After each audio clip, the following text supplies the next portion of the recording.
मेरी नानी बहुत स्पेशली मिली। नानू को शिमला ले लिया होता तो शायद आज हमारे बीच नानू होते। ये रिग्रेट भी है कि हम नानू को लास्ट ईयर क्या हुआ था, मैं नहीं चाहती कि मुझे लाइफ में कोई भी रिग्रेट रहे। सबसे बड़ा रिग्रेट है, सबसे बड़ा रिग्रेट कि मैं अपनी so hi everyone, welcome back to my YouTube channel. I hope आप सभी एकदम बढ़िया होगे।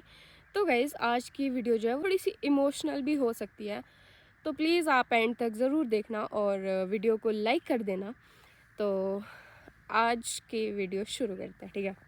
तो सबसे पहले मैं एक स्पॉट ढूंढती हूँ जहाँ पे मैं बढ़िया से बैठ सकूँ और वीडियो शूट कर सकूँ। स्पॉट तो बहुत सारे हैं बैठने के लिए, लेकिन फ़ोन टिकाने के लिए कोई भी जगह नहीं मिल रही है। तो गाइस मैंने आप लोगों को बताया था कल की वीडियो में कि मैं आप लोगों के साथ बात शेयर करूँगी कि मैं शिमला से गाँव क्यों आई। तो गाइस बात कुछ ऐसी है कि लास्ट ईयर 20 फरवरी को मेरे नानू की डेथ हो गई थी और जिसका मुझे पूरी लाइफ रिग्रेट रहेगा। तो आज है 16 फरवरी में भी, हाँ 15-16 फरवरी है आज।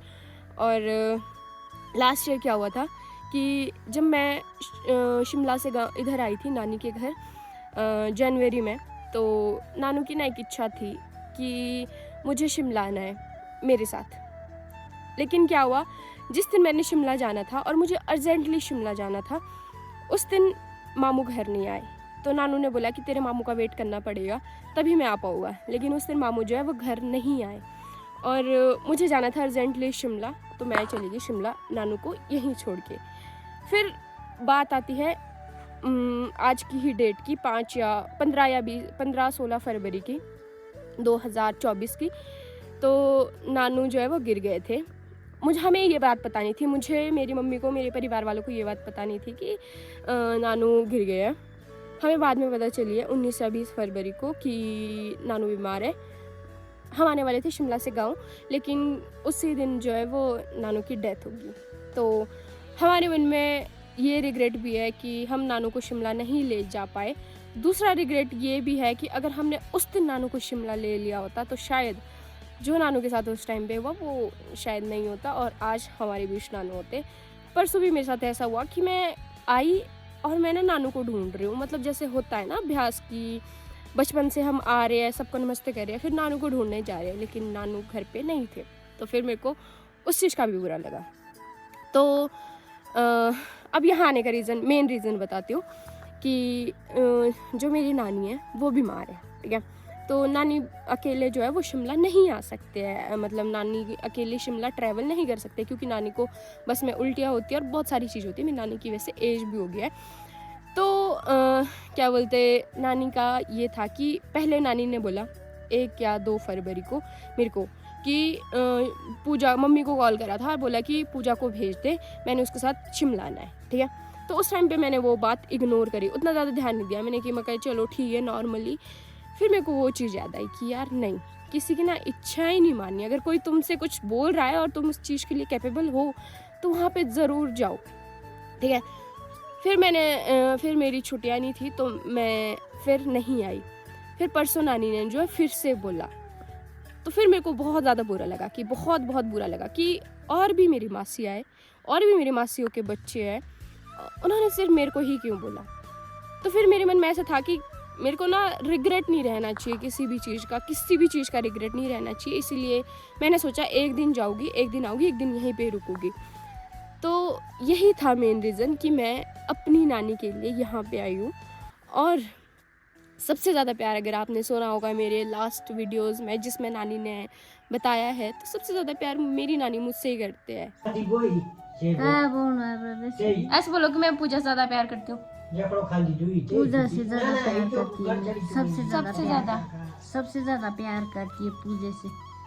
पूजा इतना अच्छी जाएगी जो अपना नाम रखेगी।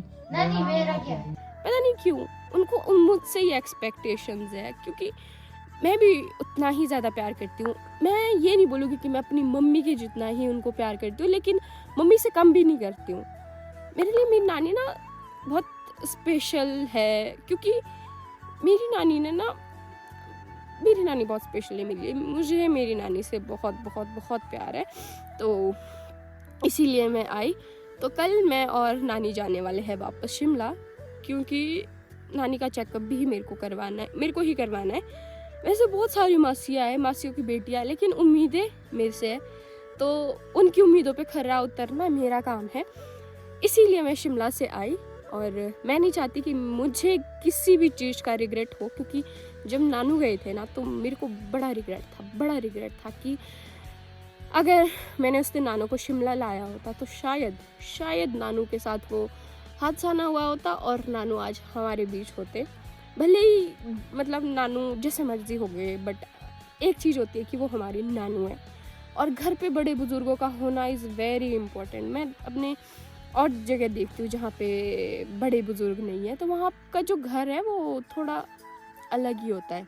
तो घर पे जो है वो बड़े बुजुर्गों का होना बहुत ज़रूरी है, क्योंकि बड़े बुजुर्ग जो है वो हम सबको बांध के रखते हैं और एक जगह पे रखते हैं, वो हमारे को ना बिखरने नहीं देते हैं।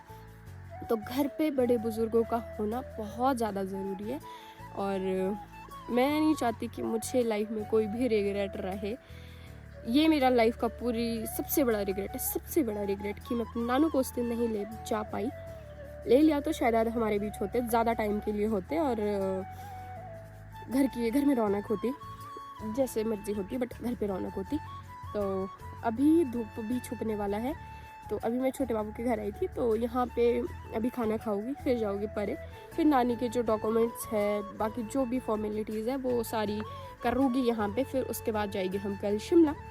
और मैं इस चीज़ के लिए भी बहुत एक्साइटेड हूँ कि मेरी नानी जो है वो हमारे साथ रहेगी, भले ही 10 दिन रहे 20 दिन रहे, लेकिन नानी हमारे साथ। हम ना मतलब ऐसे लड़ते रहते हैं कि नानी हमारे घर आ जाओ, लेकिन नानी जो है वो ऐसे बोलते हैं कि नहीं, मेरे अपने घर ही अच्छा लगता है, बेटी के घर नहीं जाते, ऐसा कुछ। तो इस बार हमारे ये भी था कि नानी उल्टा बोल रहे हैं, तो जाना तो बनता है। और मुझे तो सच में बहुत खुशी होती है कि जब नानी घर पे होता है, पता नहीं, बट अलग ही खुशी होती है मेरे को तो, मतलब। बट ये भी है कि बूढ़े बुजुर्गों का कहना ये होता है कि अपने बेटे के घर पे ही रहना अच्छा होता है, वो सो वगैरह। तो कोई नहीं, ये सब चीज़ें जो है वो हमारे घर पे कोई भी मेहमान आए, सब मतलब ऐसे उतना ज़्यादा खुशी नहीं होती, लेकिन जब नानी घर आते हैं तो हम सबके मन में एक अलग ही खुशी होती है। हमारी तो लड़ाई भी होती रहती है कि नानी आप हमारे घर क्यों नहीं आते। लेकिन इस बार नानी ने उल्टा बोला है, तो हम नानी को लेके जाएंगे अपने घर, और इस बात की खुशी भी है कि नानी हमारे साथ 10-15 दिन रुकेंगे। आई होप रुक जाए, क्योंकि नानी का तो यही है कि मेरा ऑपरेशन हो जाए, उसके बाद मैं वापस आ जाऊँगी, लेकिन ऐसा तो हम होने नहीं देंगे। हम नानी को ज़्यादा टाइम के लिए अपने घर पे रुकवाएंगे। और गाइस अभी बस चलते हैं घर की ओर, क्योंकि और कुछ काम है भी नहीं यहाँ पे सिर्फ एक ही काम होता है, खाना खाओ और सो जाओ। 2 काम है यहाँ पे, क्योंकि मैं यहाँ पे भांजी हूँ ना, तो मुझसे कोई काम नहीं करवाते। और मेरी नानी तो मेरे को एकदम पलकों पे बिठा के रखती है कि ये आई हुई है, इसको सोने दो। सुबह भी 9 बजे उठाएंगे और दिन को भी बोलेंगे सो जा। तो यही होता है नानी का प्यार। और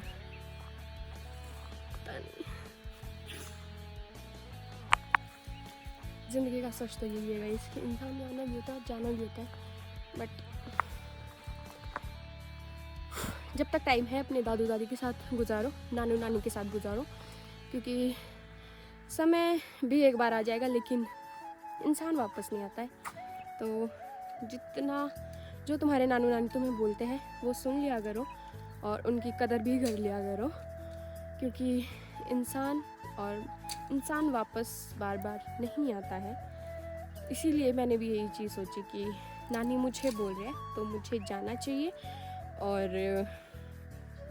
नानी पता है मुझे क्या बोलती है, ये धरती माता है, मेरे को बोलते धरती माता, और ये मुझे लेने आ गई है। सबके पास कल भी यही बोल रहे थे कि ये धरती माता और मुझे लेने आ गई है, तो ऐसी थी। ओए। तो गाइस आज का व्लॉग करते हैं यहीं पर एंड, आज की वीडियो करते हैं यहीं पर एंड। आई होप आपको पसंद आई हो, तो प्लीज़ लाइक कर देना, और मेरे YouTube चैनल को ज़रूर सब्सक्राइब कर देना। Bye bye.